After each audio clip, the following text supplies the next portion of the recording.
for this. Anytime I tell this story, no one ever agrees with me. But I swear when I think about it, I'm right. So when I first moved to Atlanta, I didn't know anybody and I joined Bumble and matched with this guy, right? We had been talking, I think for like 2 or 3 weeks and I got a good vibe. So anyway, I had asked him if he knew any handy people because I had a lot of like furniture coming into my apartment and I needed help putting it together. Although I did not know him well enough, I trusted him enough to come to my apartment. Now, in hindsight, that was probably a bad idea, but it is what I did. So before he came to my apartment, I had a conversation with him about payment because I didn't want for him to come and I didn't like him and then he felt like he got. So we talked about payment and I told him I'd give him a certain amount for him putting together like 2 pieces of furniture. Well, he put together a bed and a desk. So I don't remember exactly how much we agreed on, but I did say I was going to sell him the money. So when he came over like early the Saturday morning and he ended up like starting right away. He was definitely somebody that I could see myself talking to on the long haul. So it was cool. Like he was we were getting to know each other. We were talking about family. We were talking about life, all this kind of stuff.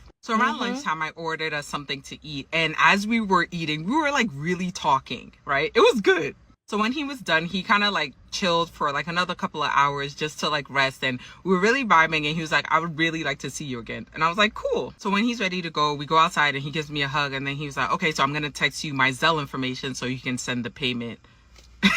And I'm like, okay. In the moment, I was just a little shocked, but I didn't like let it on. I was just like, okay, just text it to me. So the next day I sent the Zelle payment and I was just like, oh, thank you for coming over. I really appreciate it. And then I didn't say anything else. And he was texting me and I did not respond. And he wasn't used to that because obviously we had been like texting all day long, you know, talking throughout the day. It was good at that time. But then I just decided that the fact of him asking me for money after like we had a good day, and I do understand that we agreed upon it, but I just thought it would be different since we were going to start dating. So finally he asked me like, what's up? And I was just like, honestly, I know we decided that I would pay you for that, but I really thought it was tacky that you actually asked me for the money afterwards and you took it. So I did end up cutting it off and we didn't talk again. But when I told my cousin about it, she was like, you guys agreed on it. Like, I don't understand what the problem was. And honestly, like, if I'm going to date you and, you know, you put together some furniture for me, you're going to charge me? I don't know. Like, what do you guys think? That's really interesting. That's interesting. I hear what it is that she's saying, but since she's asking what we feel about it, I'll put this out there. I've actually been in a situation very similar to that, and on both sides. I actually had a guy I met on a dating site come to my business and he tried to put together the desk, but I was better at it than him and that didn't work out well anyway. But I was dating a guy who was a lawyer and I needed a specific type of stuff done that he specializes in his practice. And we were dating and I told him I needed this done and he offered to do it and told me how much he would charge me for it.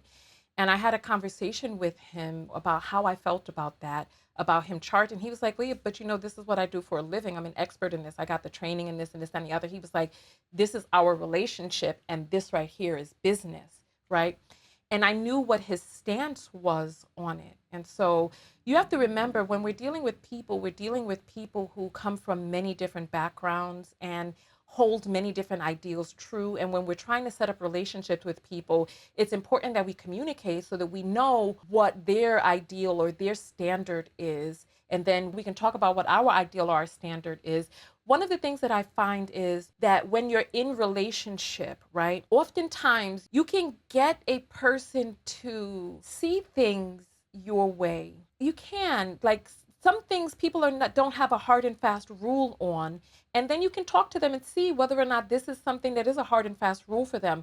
Other times, you know, people are just trying something out. I will say this because I have also been in a position where I have spent money on a man that I was dating and spent an amount of money that he could have done himself, but I decided that what he was doing for me was a business expense and I decided to spend this, right? And the level of gratefulness that he had that I spent this money on him, you know, far too many men don't really ever get treated. And when the option is up on the option block for them to be treated, right? Beautiful new experience for them. Now, I don't know this guy. This guy could have been just a broke bum who had needed the money. I don't know. However, I sense that if she had good rapport with him and she liked him and he liked her. Now, I know this opinion is not going to be popular because there's a lot of vloggers out there who are in the community, in the mindset where we're like, oh, the men have to pay all of this and do all of that, etc., right? However, I will say in real life application, it has to go on a case by case basis.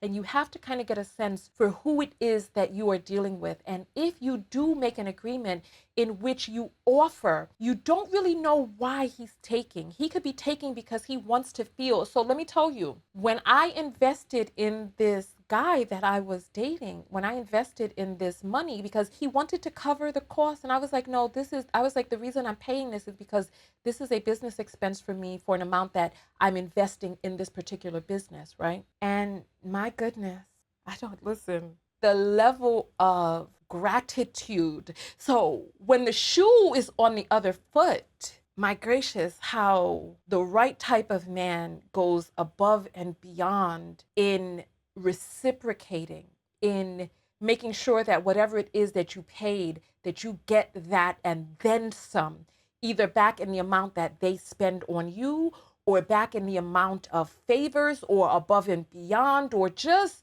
the puffing out of just, I don't know, there was just something unlocked inside of him, something unleashed. And it was very interesting. And I was like, oh, no, you don't have to do all of that now. Oh, my goodness. But, yeah, let me tell you, they will do something strange for a little bit of change. I tell you, my girl, listen, if there's something that you've been wanting him to do, some fantasy or fetish you ain't never been able to try on a human being and you've been wanting to try that on him, oh my goodness.